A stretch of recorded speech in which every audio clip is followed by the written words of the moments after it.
Hi hello ಮಕ್ಕಳೇ, ಏನಪ್ಪ ವಾಣಿ ma'am ಏನು ಹೇಳ್ತಾ ಇದ್ದಾರೆ ಅಂತ ಹೇಳಿ ಏನಾದರೂ ಪ್ರಶ್ನೆಗಳು ಬರ್ತಾ ಇದೆಯಾ ಮಕ್ಕಳೇ? ಬರಲೇಬೇಕು. ನಾನು ಹೇಳ್ತಾ ಇದ್ದೀನಿ, ಔಟ್ ಮಾರ್ಕ್ಸ್ ಅಂದರೆ ಫಸ್ಟ್ ಲ್ಯಾಂಗ್ವೇಜ್ನವರು 100ಗೆ 100 ಮತ್ತು ಸೆಕೆಂಡ್ ಲ್ಯಾಂಗ್ವೇಜ್ನವರು 80ಗೆ 80 ಔಟ್ ಮಾರ್ಕ್ಸ್ ತಗೋಬೇಕು ಅಂತ ಹೇಳಿದರೆ ನೀವು ಎಸ್ಸೆನ ನೆಗ್ಲೆಕ್ಟ್ ಮಾಡೋ ಹಾಗಿಲ್ಲ.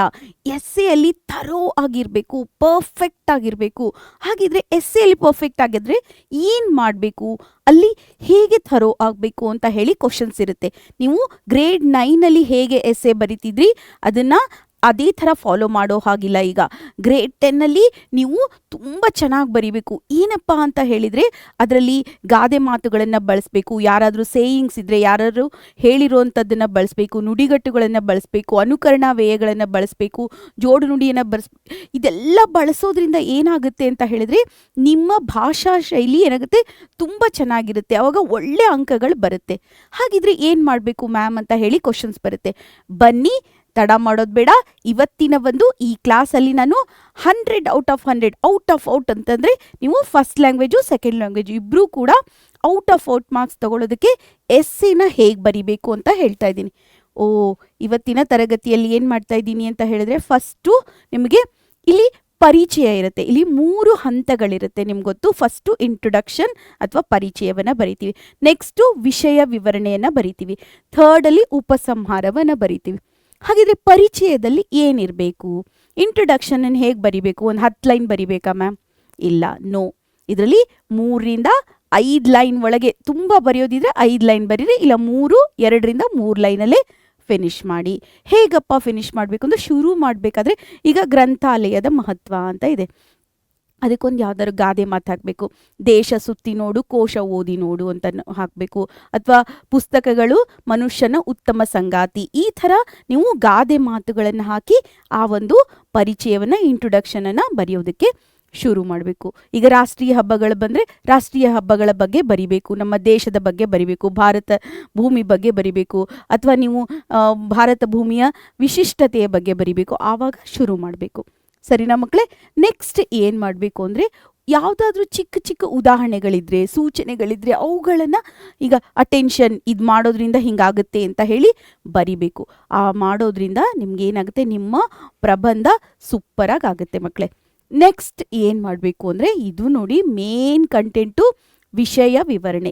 ಯಾಕೆ ಮೇನ್ ಕಂಟೆಂಟ್ ಅಂದರೆ, ಇಲ್ಲಿ 10ರಿಂದ 15 ಲೈನು, ಇಲ್ಲಾಂದರೆ 3 ಪ್ಯಾರಾಗ್ರಾಫ್, 5 ಲೈನ್ಸು 6 ಲೈನ್ಸದ್ದು 3ರಿಂದ 4 ಪ್ಯಾರಾಗ್ರಾಫನ್ನು ಮಾಡಬೇಕು. ಏನೇನು ಬರಿಬೇಕು ಮ್ಯಾಮ್ ಅಂತ ಕೇಳ್ತೀರಾ. ಫಸ್ಟ್ ಏನು ಮಾಡಬೇಕು ಅಂತ, ಯಾವಾಗಲೂ ನಿಮಗೆ ವಿಷಯ ವಿವರಣೆಯಲ್ಲಿ ಏನಾಗಿರುತ್ತೆ ಅಂತ ಹೇಳಿದ್ರೆ, ಅದರ ಆಗು ಹೋಗುಗಳು, ಪರಿಣಾಮಗಳು, ದುಷ್ಪರಿಣಾಮಗಳು, ಅಥವಾ ಅದು ಹೇಗೆ ಪ್ರೋಸ್ ಆ್ಯಂಡ್ ಕಾನ್ಸ್ ಅಂತ ಹೇಳ್ತೀವಲ್ಲ, ಅದು ಪ್ರೋಸು ಇಲ್ಲ ಕಾನ್ಸ್ ಇರುತ್ತೆ. ಹಾಗಾದರೆ 2 ಪ್ಯಾರಾಗ್ರಾಫು ಪ್ರೋಸ್ ಬರೆದ್ರೆ 2 ಪ್ಯಾರಾಗ್ರಾಫು ಕಾನ್ಸ್ ಬರಿಬೇಕು. ಇಲ್ಲ ನಾನು ಏನು ದುಷ್ಪರಿಣಾಮಗಳು ಮತ್ತು ಒಳ್ಳೆ ಪರಿಣಾಮಗಳನ್ನು ಬರಿತೀನಿ, ಅದನ್ನು ಕೂಡ ಅಷ್ಟೇ. ಈಗ ಕೆಲವೊಂದು ಸತಿ ಏನಾಗುತ್ತೆ, ರಾಷ್ಟ್ರೀಯ ಹಬ್ಬಗಳು ಅಂತ ಬರುತ್ತೆ. ರಾಷ್ಟ್ರೀಯ ಹಬ್ಬಗಳು ಅಂತ ಬಂದಾಗ ಯಾವ್ದು ರಾಷ್ಟ್ರೀಯ ಹಬ್ಬಗಳು ಅಂತ ನೀವು ಬರಿತೀರಾ. ಫಸ್ಟು ಬರಿತೀರಾ, ವಿಷಯದಲ್ಲಿ ಬರೆಯೋದಕ್ಕೆ ಶುರು ಮಾಡಿದಾಗ ಯಾವುದು 3-4 ರಾಷ್ಟ್ರೀಯ ಹಬ್ಬಗಳನ್ನು ಬರಿತೀರಾ. ಒಂದೊಂದು ರಾಷ್ಟ್ರೀಯ ಹಬ್ಬನೂ ಒಂದೊಂದು ಪ್ಯಾರಾಗ್ರಾಫಲ್ಲಿ ವಿವರಿಸಿ. ಅದರಿಂದ ಈಸಿ ಆಗುತ್ತೆ. ಮತ್ತು ಪ್ರತಿ ಪ್ಯಾರಾಗ್ರಾಫಲ್ಲೂ ಬರಿತಾ ಇರ್ತೀರಲ್ಲ, ಆವಾಗ ಅನುಕರಣಾ ವ್ಯಯವನ್ನು ಬಳಸಿ, ಇಲ್ಲ ಜೋಡು ನುಡಿಗಳನ್ನು ಬಳಸಿ, ಇಲ್ಲಾಂದರೆ ನೀವು ಯಾರ್ದಾದ್ರೂ ಸೇಯಿಂಗ್ಸ್ ಇದ್ದರೆ ಅವುಗಳನ್ನು ಬಳಸಿ. ಆ ಒಂದು ಈ ಗಾಂಧಿ ಜಯಂತಿ ಬಗ್ಗೆ ಇರುತ್ತೆ, ಗಾಂಧೀಜಿಯ ಬಗ್ಗೆ ಏನಾದರೂ ಇದ್ದರೆ ಬಳಸಿ. ಈ ಥರ ಬರೆಯೋದ್ರಿಂದ ನಿಮ್ಮ ಪ್ರಬಂಧ ಏನಾಗುತ್ತೆ, ತುಂಬ ಚೆನ್ನಾಗಿ ಬರುತ್ತೆ ಮಕ್ಕಳೇ. ಹಾಗೆ ಯಾವುದಾದ್ರೂ ಅನುಭವಗಳಿದ್ರೆ, ಈಗ ಕೆಲವೊಂದು ಸತಿ ಏನಾಗುತ್ತೆ, ಮಹಿಳಾ ಸಬಲೀಕರಣ ಅಂತ ಬರುತ್ತೆ, ಅವಾಗ ಮಹಿಳೆಯ ಅನುಭವಗಳನ್ನು ಬರೀರಿ. ಈ ಥರ ಬರೆಯೋದ್ರಿಂದ ಚೆನ್ನಾಗಿ ನಿಮ್ಗೆ ಏನನ್ಸುತ್ತೆ ಗೊತ್ತಾ, ನಿಮ್ಮ ಸ್ಪೆಷಲ್ ಟಚ್ ಕೊಟ್ಟಂಗಿರುತ್ತೆ. ಮತ್ತು ವಾಕ್ಯ ರಚನೆ ತುಂಬ ಚೆನ್ನಾಗಿರಲಿ. ವಾಕ್ಯಗಳನ್ನು ರಚನೆ ಮಾಡಬೇಕಾದ್ರೆ ಕರ್ತೃ ಕರ್ಮ ಕ್ರಿಯಾಪದವನ್ನು ಬಳಸೋದು ಹೇಗೆ, ಅಷ್ಟು ವಿಶಿಷ್ಟವಾಗಿ ಬಳಸಬೇಕು. ವಿಶೇಷಣಗಳನ್ನು ಬಳಸಿ. ಅದರಿಂದ ಈಗ ಯಾವುದೋ ಒಂದು ತುಂಬ ಚಂದ ಇದೆ, ಈಸಿ, ತುಂಬ ಚಂದ ಇದೆ, ಅದು ಈಸಿ, ನಾವು ಬಳಸಿ ವೈಶಿಷ್ಟ್ಯವಾಗಿ ಬಳಸಿ. ಇದು ತುಂಬ ಹೃದಯಪೂರ್ವಕವಾಗಿದೆ, ಹೃದಯಂಗಮವಾಗಿದೆ, ಅಥವಾ ನೀವೇನಾದರೂ ಹೇಳಬೇಕಾದ್ರೆ ಇದನ್ನು ಏನು ಕಣ್ಮನ ಸೆಳೆಯುವಂತೆ ಇದೆ. ಈ ಥರ ವರ್ಡ್ಸ್ಗಳನ್ನು ಬಳಸಬೇಕು. ಹೇಗೆ ಬರುತ್ತೆ ಮ್ಯಾಮ್ ಈ ವರ್ಡ್ಸ್ಗಳು ಅಂತ ಹೇಳಿದ್ರೆ, ನಾನು ಲಾಸ್ಟ್ ಕ್ಲಾಸಲ್ಲಿ ಕೂಡ ಹೇಳಿದ್ದೆ, ನೀವು ಭಾಷಾ ಶೈಲಿಗೆ ವರ್ಕ್ ಮಾಡಬೇಕಂದ್ರೆ ಎವ್ರಿ ಡೇ 5 ಪದಗಳನ್ನು ಬರೆದು ಆ 5 ಪದಗಳಿಗೆ ವಾಕ್ಯಗಳನ್ನು ರಚನೆ ಮಾಡಿ ಇಟ್ಕೊಳ್ಳಿ. ಅದು ಎಲ್ಲದಕ್ಕೂ ಯೂಸ್ ಆಗುತ್ತೆ. ಈಗ ಒಂದು ಕಾಮನ್ ರೆಸಿಪಿ ಇರುತ್ತಲ್ಲ, ಆ ಥರ ಎಲ್ಲದಕ್ಕೂ ಯೂಸ್ ಆಗುತ್ತೆ. ಅದನ್ನು ಗಾದೆ ಮಾತಿಗೂ ಸ್ವಲ್ಪ ಹಾಕೋಬೋದು, ಸ್ವಲ್ಪ ಪ್ರಬಂಧಕ್ಕೂ ಹಾಕೋಬೋದು, ಸ್ವಲ್ಪ ಲಾಂಗ್ ಆನ್ಸರ್ ಬರೆದ್ರೂ ಹಾಕೋಬೋದು, ಎಲ್ಲದಕ್ಕೂ ಪತ್ರಲೇಖನಕ್ಕೂ ಹಾಕೋಬೋದು. ಹಾಗಾಗಿ ನೀವೇನು ಮಾಡಿ, ದಿನ 5 ಪದಗಳನ್ನು, ಹೊಸ ಪದಗಳನ್ನು ಏನು ಮಾಡಿ ಬರೀರಿ. ಆ ಪದಗಳಿಗೆ ವಾಕ್ಯ ರಚನೆ ಮಾಡಿ ಇಟ್ಕೊಳ್ಳಿ. ನೆಕ್ಸ್ಟ್ ಏನಪ್ಪ ಅಂತ ಹೇಳಿದರೆ, ನಿಮಗೆ ಸಮರಿ, ಸಾರಾಂಶ ಅಥವಾ ನಾವೇನ್ತೀವಿ ಉಪಸಂಹಾರ ಅಂತ 3 ಹೇಳ್ತೀವಿ. ಉಪಸಂಹಾರದಲ್ಲಿ ಏನಿರಬೇಕು ಅಂದರೆ ನಿಮ್ಮ ಅಭಿಪ್ರಾಯ ಇರಬೇಕು. ಯುವರ್ ಓನ್, ನಿಮ್ಗದು ಹೇಗೆ ಅನ್ನಿಸ್ತು, ಈಗದು ರೆಲೆವೆಂಟ್ ಆಗಿದೆಯಾ, ಅದು ನಿಮಗೆ ಸೂಕ್ತವಾಗಿದೆಯಾ ಅಂತ ಅನ್ನಿಸ್ತಾ ಇಲ್ವಾ, ಈ ಥರ ಬರಿಬೇಕು. ಅವಾಗ ಅದರಲ್ಲಿ ಪೂರ್ತಿಯಾಗಿ ಏನು ಮಾಡಿ ಗೊತ್ತಾ, ಪೂರ್ಣವಾಗಿ ನಿಮ್ಮ ಒಂದು ಅನುಭವನ, ಅಂದರೆ ಮಹಿಳಾ ಸಬಲೀಕರಣ ಈಗೆಷ್ಟು ಸೂಕ್ತವಾಗಿದೆ, ಅಥವಾ ಗ್ರಂಥಾಲಯಗಳು ಈಗ ಬೇಕೋ ಬೇಡವೋ, ಗ್ರಂಥಾಲಯಗಳು ಇಲ್ಲದೆ ಇದ್ದರೆ ಏನಾಗುತ್ತೆ, ಇದ್ದರೆ ಏನಾಗುತ್ತೆ, ಈ ಥರ ಬರಿತಾ ಹೋಗಬೇಕು. ರಾಷ್ಟ್ರೀಯ ಹಬ್ಬಗಳು ಯಾಕೆ ಬೇಕು, ರಾಷ್ಟ್ರೀಯ ಹಬ್ಬಗಳ ಅವಶ್ಯಕತೆ ಇದೆಯಾ ಈಗ, ಇದನ್ನು ನೀವು ಉಪಸಂಹಾರದಲ್ಲಿ ಬರಿಬೇಕು. ಎಷ್ಟು ಲೈನ್ ಬರಿಬೇಕು ಮ್ಯಾಮ್? 10-15 ಲೈನು ಅಲ್ಲ, 4-5 ಲೈನ್ ಒಳಗಡೆ, 3-4 ಲೈನು, 5 ಲೈನ್ ಮ್ಯಾಕ್ಸ್, 5 ಲೈನ್ ಮಾಡಿ ಮುಗಿಸ್ಬಿಡಿ. ತುಂಬ ಜಾಸ್ತಿ ಬರೆಯೋಕ್ಕೆ ಹೋಗ್ಬಿಡಿ. ಅಲ್ಲೊಂದು 5 ಲೈನು, ಇಂಟ್ರೊಡಕ್ಷನ್ ಒಂದು 5 ಲೈನು, ಇದು 4 ಪ್ಯಾರಾಗ್ರಾಫು. ಅಂದರೆ ಇದು ಎಲ್ಲ ಸೇರಿದರೆ ನಿಮ್ಗೆ ಆಲ್ಮೋಸ್ಟ್ 30 ಲೈನ್ಸ್ ಆಗಿಬಿಡುತ್ತೆ. ಆದಷ್ಟು 25 to 30 ಲೈನ್ಸ್ ಒಳಗಡೆ ಒಂದು ಪೇಜು, ಈ ಕಡೆ ಪೇಜಲ್ಲಿ ಶುರು ಮಾಡಿದರೆ ಈ ಪೇಜಲ್ಲಿ ಎಂಡ್ ಮಾಡಿ ಅಷ್ಟೇ.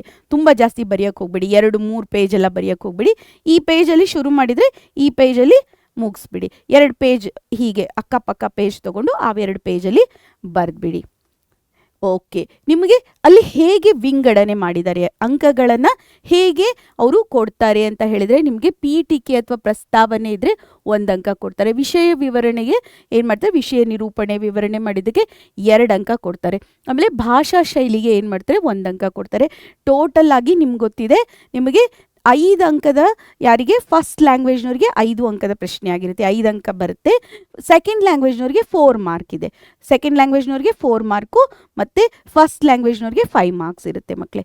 ಓಕೆನಾ? ಇಲ್ಲಿ ನಿಮಗೆ ಇನ್ನು 1 ಅಂಕ ಏನು ಮಾಡ್ತಾರೆ ಅಂತ ಹೇಳಿದ್ರೆ ಮಕ್ಕಳೇ, ಭಾಷಾ ಶೈಲಿಯಲ್ಲಿ ಕೂಡ ನಿಮಗೆ ಜಾಸ್ತಿ ಕೊಡ್ತಾರೆ. 2 ಭಾಷಾ ಶೈಲಿಗೆ, 2 ವಿಷಯ ನಿರೂಪಣೆಗೆ, 1 ಪೀಠಿಕೆ ಅಥವಾ ಪ್ರಸ್ತಾವನೆಗೆ. ಮೊದಲು ಫಸ್ಟ್ ಲ್ಯಾಂಗ್ವೇಜ್ ಮಕ್ಕಳಿಗೆ. ಸೆಕೆಂಡ್ ಲ್ಯಾಂಗ್ವೇಜ್ ಮಕ್ಕಳಿಗೆ ಏನು ಗೊತ್ತಾ, ಇದೇ ಥರ ಇರುತ್ತೆ, 1, 2, 1 ಇರುತ್ತೆ. ಸರಿನಾ? ನೀವು ಅದನ್ನು ನೋಡಿಕೊಂಡು ಅಂಕಗಳ ಆಧಾರದ ಮೇಲೆ ಬರಿತಾ ಹೋಗಬೇಕು.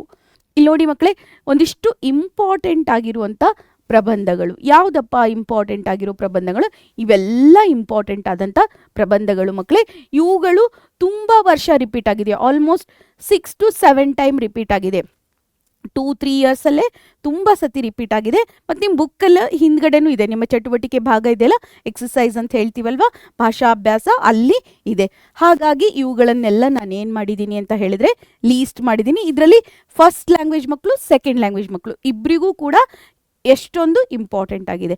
ಅದಕ್ಕೋಸ್ಕರ 2 ಸೇರಿಸಿ ನಾನು ಇಲ್ಲಿ ಲೀಸ್ಟ್ ಮಾಡಿದ್ದೀನಿ. ಇವುಗಳನ್ನು ಮರೀದೆ ಪ್ರಾಕ್ಟೀಸ್ ಮಾಡಿ ಮಕ್ಕಳೇ. ಓಕೆ, ಸರಿ ಮಕ್ಕಳೇ, ಇವತ್ತಿನ ತರಗತಿಯಲ್ಲಿ ಏನು ಮಾಡಿದ್ದೀನಿ ಅಂತ ಹೇಳಿದ್ರೆ, ನಾನು ತುಂಬ ಸಂಕ್ಷಿಪ್ತವಾಗಿ ಹೇಳಿದ್ದೀನಿ ನಾನು ಪ್ರಬಂಧನ ಹೇಗೆ ಬರಿಬೇಕು ಅಂತ ಹೇಳಿ.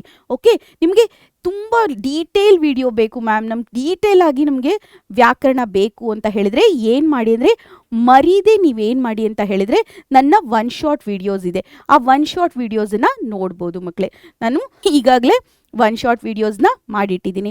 ಮತ್ತು ಲಾಸ್ಟ್ ಇಯರ್ ಕೂಡ ನಾನು ಏನು ಮಾಡಿದ್ದೀನಿ ಅಂತ ಹೇಳಿದರೆ, 1-2 ಲೈವ್ಸ್ಗಳನ್ನು ಕೂಡ ಮಾಡಿದ್ದೀನಿ, ಡೀಟೇಲ್ ಆಗಿ ಲೈವ್ಸ್ಗಳನ್ನು ಮಾಡಿದ್ದೀನಿ. ಅದನ್ನು ಕೂಡ ನೀವು ರೆಫರ್ ಮಾಡ್ಬೋದು. ಹಾಗಿದ್ರೆ ಮಕ್ಕಳೇ, ಈ ಮಾಹಿತಿ ಎಲ್ಲ ಇಷ್ಟ ಆಯಿತು ಅಂತ ಅಂದ್ಕೊಳ್ತೀನಿ. ಹಾಗೆಯೇ ಮರೀದೆ ನೀವೇನಾದರೂ ಇನ್ನೂ ನಮ್ಮ ಪರೀಕ್ಷೆ ಚಾನಲನ್ನು ಸಬ್ಸ್ಕ್ರೈಬ್ ಮಾಡಿದ್ದಿಲ್ಲ ಅಂತ ಹೇಳಿದರೆ ಹೋಗಿ ಸಬ್ಸ್ಕ್ರೈಬ್ ಮಾಡಿ, ನನ್ನ ಜೊತೆ ಸ್ಟೇ ಟ್ಯೂನ್ ಆಗಿರಿ.